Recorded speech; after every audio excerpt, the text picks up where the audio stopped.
Salut à tous et bienvenue sur Watchlist. Aujourd'hui, on vous parle du Dubai Mall. Si jamais vous vivez à Dubaï ou si jamais vous arrivez à venir en vacances à Dubaï, il faut vraiment que vous veniez au Dubai Mall. Le Dubai Mall regorge de magasins intéressants. Et aujourd'hui, on y va et on va faire un peu une liste de tous les essentiels, tous les stops à faire au Dubai Mall. Allez, c'est parti.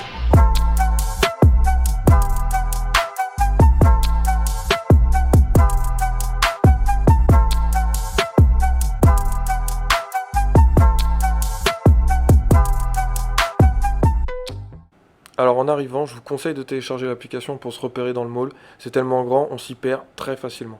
Direct, je suis tombé sur ce stand D1 Milano. Donc j'avais vu des pubs sur Facebook, c'est bon de quartz, inspiration Patek Philippe. Elles sont jolies, mais ils vendent ça à 500 euros. Je pense vraiment que ça vaut pas plus de 100 euros, la qualité est pas au rendez-vous. Donc bon, on va passer aux choses sérieuses. On arrive donc dans la Fashion Avenue, c'est là qu'on commence. C'est l'extension la plus récente du Dubai Mall, et c'est là qu'il y a des magasins assez récents et très intéressants. On commence donc avec la Mat Gallery de MBNF. Donc si je ne me trompe pas, il y a deux magasins comme ça dans le monde. Et il n'y a pas uniquement des montres, il y a beaucoup de sculptures autour du temps, du concept du temps. C'est un peu de l'architecture, de la décoration. Il y a beaucoup de choses très intéressantes dans ce magasin. Par exemple ici, une horloge qui fonctionne avec des billes. Voilà, si vous avez ça dans votre salon, c'est vraiment la classe, quoi. Donc bien sûr, il y a aussi des montres dans ce magasin. J'ai pu voir le modèle Bulldog qui a été présenté au Grand Prix d'horlogerie de Genève. Modèle assez futuriste. Bon, c'est pas trop ma tasse de thé en termes de design, mais ça reste une prouesse technique. Moi, ce que je préfère chez MBNF, c'est les Legacy Machines. Donc ici, on a la Legacy Machine 1, la LM1. Et mon modèle préféré, c'est la LM101. Donc celui-ci, ici, on a deux exemplaires et j'ai pu essayer le modèle de gauche. Donc ici, on voit bien le saphir qui est très bombé, qui laisse toute la place au balancier central. On voit le spiral, on voit le balancier, on voit l'échappement. Je vous ai même mis un petit slow motion pour voir tout le mouvement du balancier au ralenti. On voit le spiral qui s'agrandit et qui se resserre. On voit la roue d'échappement à gauche. Et à l'arrière, on peut voir le mouvement avec des très belles finitions, finies par Kari Voutilainen. Magnifique. Ensuite, un peu plus loin dans la Fashion Avenue, je suis passé chez Ulysse Nardin. Donc chez Ulysse Nardin, je voulais essayer leur modèle Fric, qui est un modèle sans aiguille, sans couronne, assez futuriste, un peu trop gros pour moi, mais très sympa. Juste à côté, on a François-Paul Journe. Alors j'ai pas pu prendre de photos ni de filmer, donc je vous mets une vidéo que j'ai trouvée sur YouTube. J'ai essayé donc le tourbillon vertical, une montre unique, une montre d'exception, avec plein d'innovations, un remontoir d'égalité, la seconde morte, et donc ce tourbillon vertical qui est pivoté par rapport au tourbillon classique. Et sans rentrer dans les détails techniques, c'est vraiment une montre hypnotisante. Ensuite, on passe chez Breitling. Alors, Breitling, ils ont vraiment un univers, tout ce qui est moto, billard, donc le magasin est vraiment cool. Et j'ai voulu essayer la dernière chronomate, la version Panda, avec le cadran un peu saumon cuivré, le bracelet à rouleau. Vraiment une montre intéressante. Ah oui, au fait, j'ai oublié de vous dire, c'est que tout ce que je fais là, toutes les montres que j'essaye, bah, c'est en t-shirt et en short, quoi. Voilà. Donc ensuite, après être descendu d'un étage, je me suis arrêté chez Piaget. C'est pas la seule boutique du mall, mais je me suis arrêté dans celle-ci pour essayer la Altiplano automatique en or rose, une des montres automatiques les plus fines du monde. C'est vraiment une expérience unique. Faut vraiment que vous mettiez cette montre au poignet.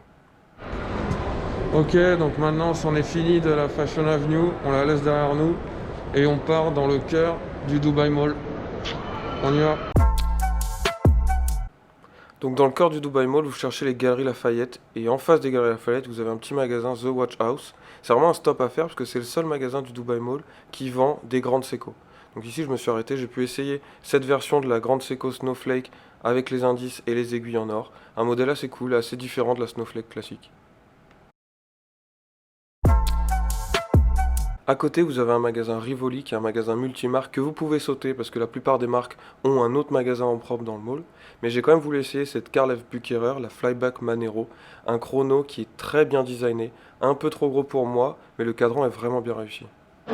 Voilà, donc une fois que vous avez fait le magasin Grand Seiko et le magasin Rivoli, vous vous tenez dos aux Galeries Lafayette. Et là, vous avez toute la rangée à vous faire. Toute la rangée, c'est quasiment que des magasins de montres. Allez, c'est parti. On commence donc la rangée chez Zenith. Donc Zenith, j'ai pu essayer plusieurs modèles. J'ai commencé par la El Primero en 38 mm, la version en or. Je pense que cette version en or apporte aussi un nouveau twist à cette icône qui est la El Primero. Donc encore une fois, un design original qui essaye pas de copier une autre montre. On aime. Ensuite, j'ai enfin pu essayer la Zenith Elite Moonphase avec le cadran gris qui a été annoncé début 2020. Une montre plutôt réussie, même si je m'attendais à mieux niveau finition du cadran et finition du boîtier.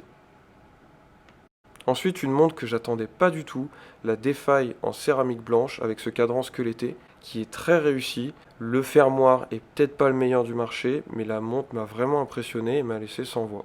C'est pas le style de montre que j'aime d'habitude, mais là, bravo Zenith. Ensuite, on passe chez une de nos marques préférées chez Watsalist, Jacques Edro. On a même fait une vidéo dédiée sur ce modèle que là j'ai essayé en premier, la grande seconde décentrée. Donc ici en 43 mm en acier. On peut voir le petit relief qu'il y a entre les différents cadrans, qui est très beau à voir en vrai. Et j'ai aussi essayé cette montre en 39 mm, qui pour moi est la taille la plus adaptée à mon poignet. Donc pourquoi est-ce qu'on aime tant cette montre à Watch Alice? Moi je pense que c'est une montre qui reste classique avec les chiffres romains, etc. Mais qui arrive à être originale, qui apporte un nouveau twist à la montre classique avec cette grande seconde et le fait que le cadran soit décentré. Vraiment un modèle unique, encore une fois, qui essaye pas de copier un autre modèle. Et ensuite, pour le plaisir, j'ai essayé la version en or de cette même montre. On a ici un magnifique cadran émail grand feu qui fait un peu porcelaine, un peu couleur ivoire. Magnifique, cette montre est vraiment parfaite, il n'y a rien à enlever, rien à retirer sur cette montre. Les images parlent d'elles-mêmes. Ensuite, étant chez Jacques Edro, les champions des automates, j'ai voulu écouter leur montre Charming Bird. Je vous laisse écouter.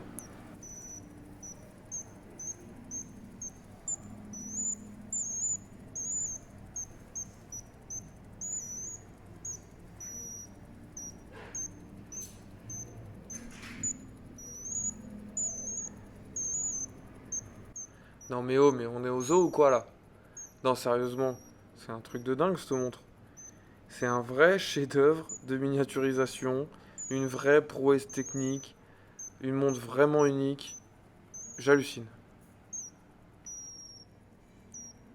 Et en parlant de prouesse technique et d'automate, il faut que je vous parle de ce modèle unique.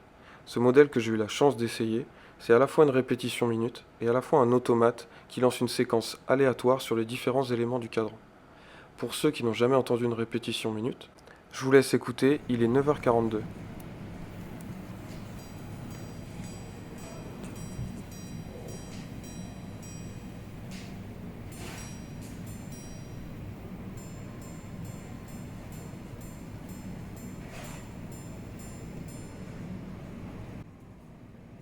Encore une fois, un chef-d'œuvre de la part de Jacques Edro. Après être sorti difficilement de la boutique, on est donc sur ce grand carrefour avec Omega, Jacques Edro, Blancpain, Tiger et Rado, chez qui on va commencer. Donc chez Rado, j'ai pu essayer la Captain Cook en version verte, qui est un modèle historique de Rado qui est très sympa. Encore une fois, une montre qui a son propre design, qui essaye pas de copier une autre montre, et ça on aime. Même commentaire sur la version bleue, qui est très sympa, inspiration vintage avec le bracelet grainerie, vraiment cool, vraiment original. Ensuite, on passe chez Omega, où je vous laissais la Railmaster, ici la réédition de celle de 1957. Une très bonne alternative à la Rolex Explorer, même si la fausse patine, on aime ou on n'aime pas. J'ai aussi essayé la Railmaster moderne, qui est plus grosse, mais qui a un cadran magnifique, brossé verticalement, qui joue avec la lumière parfaitement selon l'angle. Je pourrais passer des heures à regarder ce cadran. Très bonne finition. Ensuite, je suis passé chez Blancpain. Fallait quand même que je réessaye cette icône qui est la 50 Fathom. Trop grosse pour moi, mais vraiment très bien réussi. Ensuite, je suis rentré sans aucune attente chez Tag Heuer, et heureusement que je suis rentré. Je suis tombé sur cette édition limitée pour les 160 ans de la marque, réédition de la Carrera originale, la 2447. Magnifique, très bien exécutée, très bonne réédition de la part de Tag Heuer. J'ai aussi pu essayer cette autre édition limitée, avec elle aussi l'ancien logo, mais des couleurs un peu plus flashy, et cette édition limitée de la Tiger Monaco. Deuxième fois que j'essaye une Tiger Monaco, et deuxième fois que je me dis qu'elle est trop grosse, mais j'ai toujours un faible pour les montres rouges, et il fallait que je l'essaye. Ensuite, on fait un stop à la Alfardan Jewelry, une boutique qui paye pas de mine, mais qui est la seule qui vend du Girard Perregaux. Donc j'ai pu essayer leur modèle Laureato, ici avec le cadran blanc, un modèle très bien réussi, mais qui peut souffrir de la comparaison avec la Patek Nautilus ou avec la Audemars Piguet Royal Oak. J'ai aussi pu essayer la version chrono qui est un peu plus large, ici avec le cadran bleu. Alors c'est un modèle très sympa et je le porterai sûrement, mais il y a quand même un truc qui me dérange. Je sais pas si c'est les finitions du cadran, l'aiguille des secondes blanches, ou ce maillon supplémentaire sur le bracelet en cuir. Il y a un truc qui me dérange. Ensuite, incontournable du Dubai Mall, la boutique Ahmed Sediki Sons. Ils ont beaucoup d'indépendants comme De Béthune, Moser, ici une Maurice Grossman, beaucoup d'éditions limitées que j'ai pas pu prendre en photo, mais beaucoup de modèles intéressants.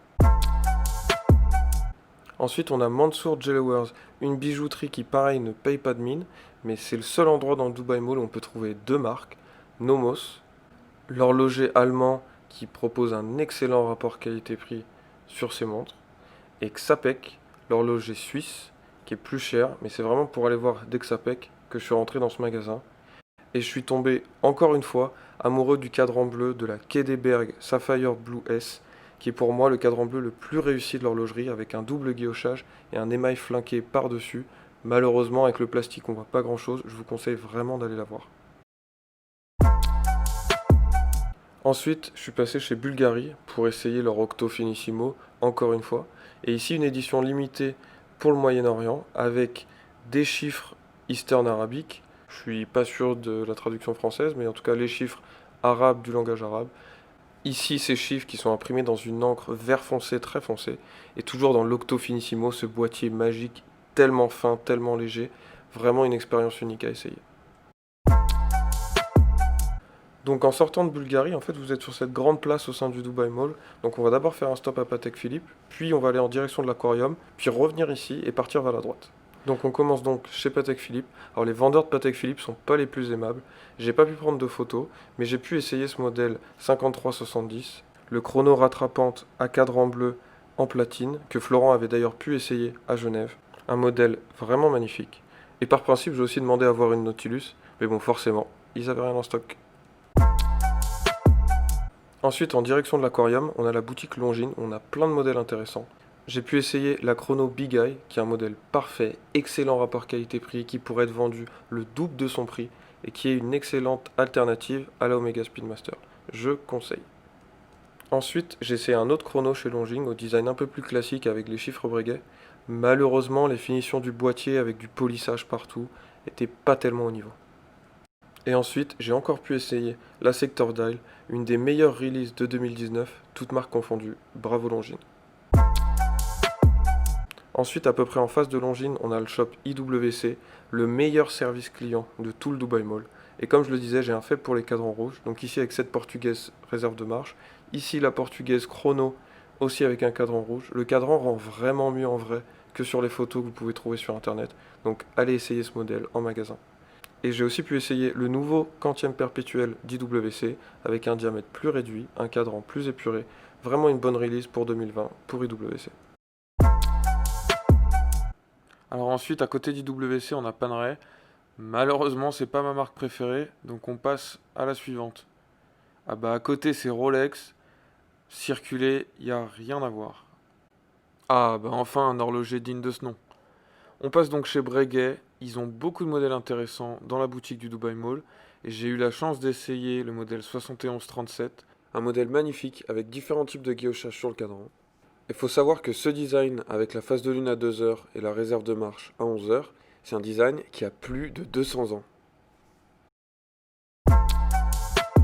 Ensuite dans l'allée on a Audemars Piguet. Si vous avez de la chance, ils ont une Royal Oak. Sinon vous pouvez directement aller à côté chez Gégère Lecoutre. Alors la boutique est très sympa, ils ont pas mal de modèles. En premier j'ai pu essayer la Master Control Calendar. Une très bonne complication, mais je pense que j'aurais préféré un bracelet alligator. Et ensuite j'ai pu essayer la Reverso Tribute en bleu.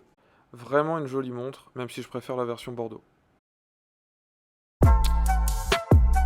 Ensuite, un des meilleurs rapports qualité-prix de l'horlogerie allemande, Glashütte Original. J'ai essayé mon modèle préféré, qui est la Pano Réserve. Je vous conseille aussi le modèle Panomatique Lunar. Ce sont deux modèles emblématiques du savoir-faire et du design allemand. Ensuite, je suis passé chez Vacheron Constantin. Là, j'ai essayé mon modèle préféré de la marque, la Patrimonie traditionnelle petite seconde. Pour moi, on est au-dessus de la Patek Philippe 5196. Ensuite, dans les excellents rapports qualité-prix, on a toujours Montblanc et j'ai essayé la Héritage GMT, Une montre très bien finie pour le prix, mais je suis pas convaincu à 100% par le cadran saumon. Donc n'hésitez pas à laisser un commentaire pour me dire ce que vous en pensez. Et enfin, on finit en apothéose chez Lange & Söhne, les Allemands qui concurrencent Patek Philippe. Et quand on essaye leur modèle, on comprend vite pourquoi. Ici, j'ai essayé une icône de l'horlogerie moderne, la Datograph Up-Down. Ce chrono en platine avec ses sous-cadrans un peu redescendus, la grande date, la réserve de marche et la luminescence sur les aiguilles en font un chrono très haut de gamme sans être trop habillé. Et ensuite, j'ai essayé le chrono 18-15. Là, on est sur un chrono beaucoup plus habillé, en or blanc. Le cadran est aussi en or blanc. Et là, c'est la boutique édition. Donc, c'est l'édition avec toutes les impressions en bleu et l'échelle de pulsomètre autour du cadran. Magnifique, très élégant, très raffiné, magnifique. Et bien sûr, à l'intérieur, on a le splendide mouvement chronographe avec des niveaux de finition exceptionnels, de la gravure main, des vis bleuies, des chatons en or. Incroyable. Voilà, après-midi au Dubai Mall terminé. On a essayé beaucoup de montres. Je dois avoir 15 couches de gel hydroalcoolique sur les mains. On espère que ce vlog vous aura plu et on se retrouve la semaine prochaine pour une nouvelle vidéo. Ciao!